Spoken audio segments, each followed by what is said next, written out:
രണ്ട് രീതിയിലാണ് വാസ്തു നോക്കുന്നത്. ഞാൻ ആദ്യം പഠിച്ചതെന്ന് പറയുന്നത് ഫെങ്ഷു ആണ്. ഫെങ്ഷു എന്ന് പറയുമ്പോൾ ചൈനീസ് വാസ്തുകലയാണ് ഫെങ്ഷു എന്ന് പറയുന്നത്. ഈ ഫെങ്ഷു പഠിക്കാനുള്ള കാരണമെന്ന് പറയുന്നത്, എൻ്റെ ഏറ്റവും അടുത്തൊരു റിലേറ്റീവിൻ്റെ വീട്ടിൽ വർഷങ്ങൾക്ക് മുമ്പ് ബാംഗ്ലൂരിൽ നിന്നൊരു സാറ് വന്ന് കൺസൾട്ട് ചെയ്തിട്ടുണ്ടായിരുന്നു.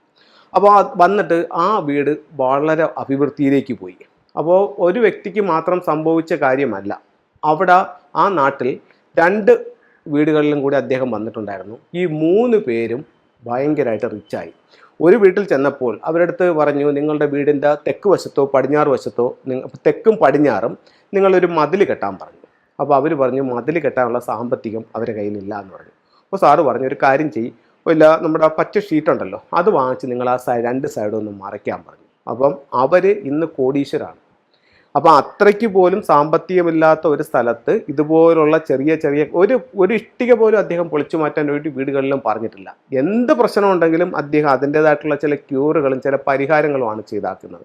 അപ്പോൾ അങ്ങനെ ചെയ്തപ്പോൾ ഈ 3 വീട്ടുകാർക്കും ചെറിയ ചെറിയ വ്യത്യാസങ്ങൾ വരാൻ തുടങ്ങി.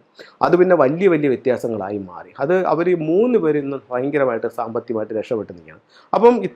അപ്പം ഞാനിത് കണ്ടുകൊണ്ട് വന്നപ്പോൾ ഇതിലെന്തോ കാര്യമുണ്ടെന്നും ഇത്തരത്തിലുള്ളൊരു സയൻസ് ഉണ്ടെന്നും ഒക്കെ മനസ്സിലാക്കിയിട്ട് എനിക്കത് പഠിക്കണമെന്ന് തോന്നി. അങ്ങനെ പല മാസ്റ്റേഴ്സിൻ്റെ അടുത്ത് നിന്ന് പഠിച്ചു. ഈ പറഞ്ഞതുപോലെ അന്ന് വന്ന ബാംഗ്ലൂർ വന്ന സാറ് ഇന്ന് എൻ്റെ ഗുരുവുമാണ്. അപ്പോൾ അങ്ങനെ ഫെങ്ഷു ആണ് ഞാൻ ആദ്യമായി പഠിക്കുന്നത്. പഠിച്ച് മുന്നോട്ട് പോയപ്പോഴത്തേക്ക് പല വീടുകളിൽ കൺസൾട്ടിങ്ങിന് പോകുമ്പോൾ നമ്മുടെ ഈ നാട്ടുംപുറത്തുകാർക്ക് അറിയാവുന്ന വാസ്തു എന്ന് പറയുന്നത് നമ്മുടെ ഭാരതത്തിൻ്റെ വാസ്തു അല്ലെങ്കിൽ കേരളത്തിൽ നിൽക്കുന്നൊരു വാസ്തുവാണ്. അപ്പോൾ ഞാൻ ഈ വാസ്തു എന്താണെന്ന് അറിയാൻ വേണ്ടിയിട്ട് ഈ വാസ്തുവിൻ്റെ അക്കാഡമിയിലേക്ക് പോയി അവിടെ നിന്ന് ഞാൻ ഈ വാസ്തു പഠിച്ചു. അപ്പോൾ ഞാൻ വാസ്തുവും ഫെങ്ഷുയും 2ഉം നോക്കുന്നുണ്ട്. അപ്പോൾ ഞാൻ ഇതിൽ പിന്നെ 2ഉം പഠിച്ച് മുന്നോട്ട് പോയപ്പോൾ ആൾക്കാർക്ക് കൂടുതൽ സൗകര്യപ്രദമായതും ചെലവ് കുറഞ്ഞതുമായിട്ടുള്ള മാർഗം ഫെങ്ഷു ആണെന്ന് മനസ്സിലാക്കുകയും പെട്ടെന്ന് റിസൾട്ട് കിട്ടുന്നത് ഫെങ്ഷു ആണെന്ന് മനസ്സിലാക്കുകയും ചെയ്തിട്ട്, വാസ്തു മോശമെന്നല്ല പറയുന്നത്, ഞാൻ കൂടുതൽ ഫെങ്ഷുയിലേക്ക് ശ്രദ്ധിക്കാൻ തുടങ്ങി. മാത്രമല്ല ഫെങ്ഷുയ്ക്ക് നമുക്ക് കൺസൾട്ടിങ് നല്ല കൺസൾട്ടന്റുമാർ കേരളത്തിൽ പൊതുവേ കുറവാണ്. വാസ്തുവിനാണെങ്കിൽ ഒരുപാട് ആൾക്കാരുമുണ്ട്. അപ്പോൾ ഞാൻ ഫെങ്ഷുയിലുമായിട്ട് കൂടുതലായിട്ട് ശ്രദ്ധിക്കാൻ തുടങ്ങി. അപ്പോൾ ഒരാൾ വിളിച്ചിട്ട് ചോദിക്കും, സാറ് ഫെങ്ഷു ആണോ വാസ്തു ആണോ നോക്കുന്നതെന്ന് ചോദിച്ചു കഴിഞ്ഞാൽ ഇത് 2ഉം നോക്കി എൻ്റെ പ്രശ്നവും പരിഹാരവും പറഞ്ഞു തരാം. അപ്പോൾ ഒരു വ്യക്തിയെ സംബന്ധിച്ചിടത്തോളം, അപ്പോൾ എന്നെ വിളിക്കുന്ന ഒരു വ്യക്തിയെ സംബന്ധിച്ചിടത്തോളം പുള്ളിക്ക് വാസ്തുവും അറിയാം ഫെങ്ഷുവും അറിയാം. അപ്പം നമ്മുടെ പ്രശ്നം പുള്ളി കറക്റ്റായിട്ട് അത് കണ്ടുപിടിച്ച് അത് ക്യൂർ ചെയ്ത് തരും എന്നുള്ളൊരു വിശ്വാസം. അത് കഴിഞ്ഞിട്ട് പൊളിച്ചു മാറ്റണ്ടല്ലോ എന്നുള്ള മറ്റൊരു വിശ്വാസം. അപ്പോൾ ഇതാണ് ഇവർക്ക് മെയിനായിട്ട് വിളിക്കുന്നത്. അപ്പം നമ്മൾ വാസ്തുവിൽ ഭൂരിഭാഗമായിട്ട് ആൾക്കാർ ചെയ്യുന്നത് മൊത്തത്തിലുള്ള ചുറ്റളവുകൾ നോക്കുക, അത് കഴിഞ്ഞിട്ട് ഓരോ മുറികളുടെ അളവുകൾ നോക്കുക, സൂത്രങ്ങൾ നോക്കുക, മറ്റുള്ള പുറത്തുള്ള നിർമ്മിതികൾ നോക്കുക, ഇതൊക്കെയാണ് ചെയ്യുന്നത്. ഫെങ്ഷുയിൽ എന്ന് പറഞ്ഞു കഴിഞ്ഞാൽ നമുക്ക് ഓരോ ദിക്കിലും വരുന്ന, ഇപ്പം നമുക്ക് കിഴക്ക് ദർശനത്തിൻ്റെ ഒരു കണക്ക് വാസ്തുവിൽ പറയുമ്പോഴത്തേക്ക് അത് ഏകദേശം ഒരു 10 വീട്ടിനായാലും ഏകദേശം സെയിം തന്നെയായിരിക്കും. അതേസമയം ഫെങ്ഷുയിൽ എന്ന് പറയുമ്പോഴത്തേക്ക് അതിൽ വീടിൻ്റെ ഡിഗ്രിയെ ബേസ് ചെയ്തിട്ട്, ഇപ്പോൾ കിഴക്ക് ദർശനമായൊരു വീടാണെങ്കിലും 80 ഡിഗ്രി ഉള്ളൊരു വീടിനും 85 ഡിഗ്രി ഉള്ളൊരു വീടിനും 2 കണക്കുകളായിരിക്കും. അപ്പം ഈ കണക്കുകൾ അനുസരിച്ചും ആ വീട് പണി കഴിപ്പിച്ച വർഷം അനുസരിച്ചും ഇതിൽ വരുന്ന നക്ഷത്രങ്ങൾ വ്യത്യസ്തമായിരിക്കും. അപ്പം ഇതിൽ ഞാൻ മനസ്സിലാക്കിയെടുത്തോളം ഈ നക്ഷത്രങ്ങൾ അതാത് സ്ഥലത്ത് കൃത്യമായിട്ടും അതിൻ്റെ സ്വാധീനം ചെലുത്തും.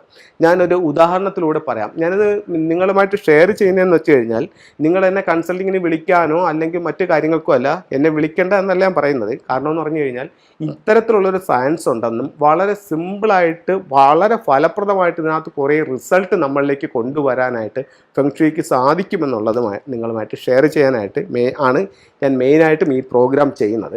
അപ്പോൾ ഇതെങ്ങനെയാണെന്ന് നോക്കാം. ഇതൊരു വീടാണ്. ഈ വീട് ഞാൻ വരയ്ക്കുന്ന വീടുകളെല്ലാം സ്ക്വയറോ റെക്ടാങ്കിൾ ഷേപ്പിലോ ആയിരിക്കും. എല്ലാ വീടും ഇതുപോലെ വരണമെന്നില്ല. എന്നാലും നിങ്ങളുടെ നിങ്ങളിലേക്ക് കിട്ടാൻ വേണ്ടിയിട്ടാണ് ഞാനത് പറയുന്നത്. ഈ വീടിനെ ഞാൻ കറക്റ്റ് 9 ആയിട്ട് തിരിക്കുന്നു. എന്താണ് 9 ആയിട്ട് തിരിക്കുന്നതെന്ന് വെച്ച് കഴിഞ്ഞാൽ 360 ഡിഗ്രിയാണ് മൊത്തത്തിൽ നമ്മൾ കോമ്പസിൻ്റെ കണക്കെന്ന് പറയുന്നത്. അതിൽ ഈസ്റ്റ് വരുമ്പം 90 ഡിഗ്രി വരും, സൗത്ത് വരുമ്പം 180 വരും, വെസ്റ്റ് വരുമ്പോൾ 270 വരും, നോർത്ത് വരുമ്പോൾ 0യും 360ഉം ഒരേ പോയിന്റിൽ വന്ന് നിൽക്കും. അപ്പം ഇതിൽ 8 ദിക്കുകളാണുള്ളത്. അപ്പം 360നെ നമ്മൾ 8 കൊണ്ട് ഡിവൈഡ് ചെയ്യുകയാണെന്നുണ്ടെങ്കിൽ നമുക്ക് എത്ര കിട്ടും? 45 കിട്ടും, 45 ഡിഗ്രി കിട്ടും. അപ്പം ഒരു ദിക്കെന്ന് പറയുന്നത് എത്ര ഡിഗ്രി ഉണ്ട്? 45 ഡിഗ്രി ഉണ്ട്. അപ്പോൾ വീട് പണികടിപ്പിച്ച കാലഘട്ടവും വീടിൻ്റെ ഫേസിംഗ് ഡിഗ്രിയെ ബേസ് ചെയ്തിട്ട് ഓരോ വീടിൻ്റെയും ഫ്ലൈയിങ് സ്റ്റാർ കണ്ടുപിടിക്കാനായിട്ട് സാധിക്കും. ഇവിടെ നമ്മൾ നോട്ട് ചെയ്യേണ്ട ഒരു കാര്യം എന്ന് പറഞ്ഞാൽ ഫ്ലൈയിങ് സ്റ്റാർ എന്ന് പറയുന്ന ഒരു കണക്ക് നമ്മുടെ വാസ്തുവിൽ ഇത് ചൈനീസ് വാസ്തുക്കളെ പറ്റിയാണ് ഞാൻ പറയുന്നത്. ഫ്ലൈയിങ് സ്റ്റാർ നമ്പർ കണ്ടുപിടിക്കാനായിട്ട് സാധിക്കും. ഫ്ലൈയിങ് സ്റ്റാർ നമ്പർ കണ്ടുപിടിക്കാനായിട്ട് സാധിക്കുമ്പോൾ ഓരോ ദിക്കിലും വരുന്ന നക്ഷത്രങ്ങൾ എന്ന് പറയുമ്പോഴത്തേക്ക് ഉദാഹരണത്തിന് ഒരു വീടിൻ്റെ ഫ്ലൈയിങ് സ്റ്റാർ എടുക്കുമ്പോൾ 9 7 8 8 4 3 6 1 2 5 3 4 7 9 5 2 1 6 ഇതൊരു വീടിൻ്റെ ഫ്ലൈയിങ് സ്റ്റാർ നമ്പറാണ്. ഒറിജിനൽ ആയിട്ടുള്ള ഒരു ഫ്ലൈയിങ് സ്റ്റാർ നമ്പറാണ് ഞാനിത് പറയുന്നത്. ഒരു വീടിൻ്റെ ഫ്ലൈയിങ് സ്റ്റാർ നമ്പറാണ്. അപ്പോൾ നമ്മൾ ഒരു വീടിൻ്റെ ഫ്ലൈയിങ് സ്റ്റാർ നമ്പർ എടുത്തു. ഇപ്പം ഈ വീട്ടിൽ നമുക്ക് ഓരോന്നിനും ഓരോ സ്ഥാനം ഫെങ്ഷുവിൽ പറയുന്നുണ്ട്. വാസ്തുവിൽ പറയുമ്പോഴത്തേക്ക് അത് കുറച്ച് വ്യത്യസ്തമായിട്ട് വരും. ഫെങ്ഷുവിൽ എന്ന് പറയുമ്പോഴത്തേക്ക് കുറച്ചും കൂടെ ഇതായിട്ട് വരും. ഈ വീടിനെ സംബന്ധിച്ചിടത്തോളം ഈ വീട്ടിൽ ഇതിൽ ഏറ്റവും മെയിൻ ഡോറിന് അനുയോജ്യമായിട്ടുള്ളൊരു സ്ഥലം ഇതിലെവിടെയാണെന്ന് ചോദിച്ചു കഴിഞ്ഞാൽ ഒന്ന് ഈ ഭാഗത്താണ്, ഒന്ന് ഇവിടെയാണ്. ഇത് രണ്ടും ഈ വീടിനെ സംബന്ധിച്ചിടത്തോളം പ്രധാന ഡോറിന് ഏറ്റവും അനുയോജ്യമായിട്ടുള്ള സ്ഥലമാണ് ഈ വീടിനെ സംബന്ധിച്ചിടത്തോളം. ഫ്ലൈയിങ് സ്റ്റാർ നമ്പറുകളെ ബേസ് ചെയ്തിട്ടാണ് ഞാൻ പറയുന്നത്.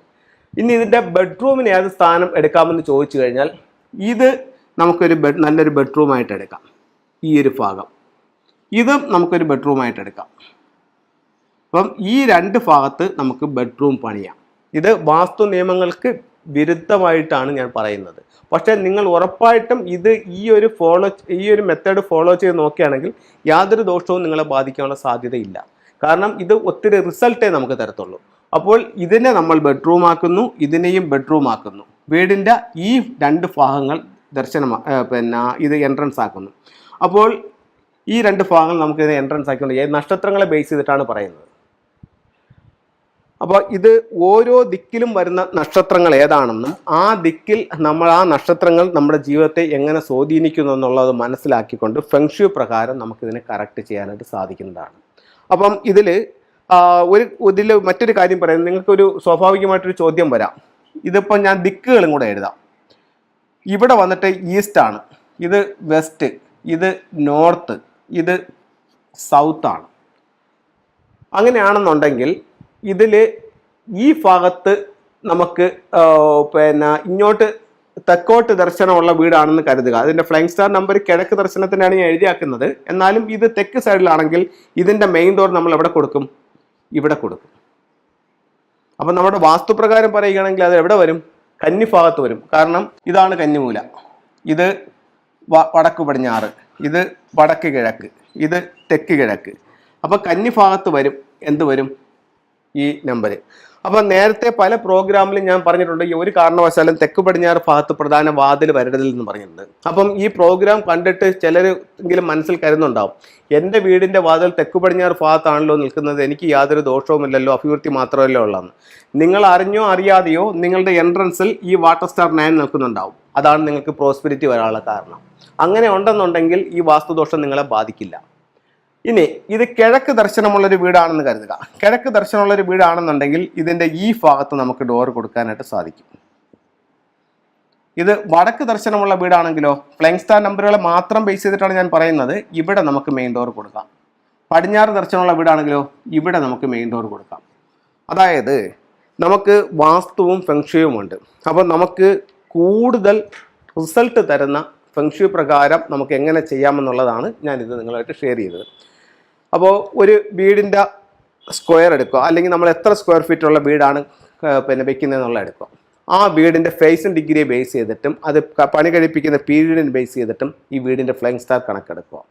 അതാത് സ്ഥലങ്ങളിൽ നമ്മൾ അതിൻ്റെ സ്റ്റാറുകളെ ബേസ് ചെയ്തിട്ട് ബെഡ്റൂമും മെയിൻ ഡോറും ഇത് ചെയ്യുക. അതനുസരിച്ച് നിങ്ങൾ വീട് വയ്ക്കുക, നിങ്ങൾക്ക് ഒത്തിരി നേട്ടങ്ങളുണ്ടാവും. ഇനി അടുത്തൊരു കാര്യം, ഇത് വിധിക്കിലെ വീടാണ്. എന്താണ് വിധിക്ക്? കിഴക്ക് പടിഞ്ഞാറ് തെക്ക് വടക്കല്ല വീട് നോക്കിയിരിക്കുന്നത്. തെക്ക് പടിഞ്ഞാറോട്ടോ വടക്ക് പടിഞ്ഞാറോട്ടോ വടക്ക് കിഴക്കോട്ടോ തെക്ക് കിഴക്കോട്ടോ നോക്കിയാണ് വീട് നിൽക്കുന്നത്. അങ്ങനെയാണെങ്കിൽ നമ്മൾ പറയുന്നുണ്ട് വിധിക്കിലെ വീട് വാസ്തുപ്രകാരം നല്ലതല്ല എന്ന് പറയുന്നത്. പക്ഷേ ഫെങ്ഷുവിൽ പറയുന്നുണ്ട് വിധിക്കിലെ വീടാണെങ്കിലും നല്ല മൗണ്ടൻ സ്റ്റാറിൽ ബെഡ്റൂമും നല്ല വാട്ടർ സ്റ്റാറിൽ എൻട്രൻസും വരികയാണെങ്കിൽ നല്ല പ്രോസ്പെരിറ്റിയോടുകൂടി ആ വീട് താമസിക്കുന്നത്. ഇതിനകം ലക്ഷക്കണക്കിന് വീടുകൾ ലോകമെമ്പാടും ചെയ്തിട്ടുണ്ട്.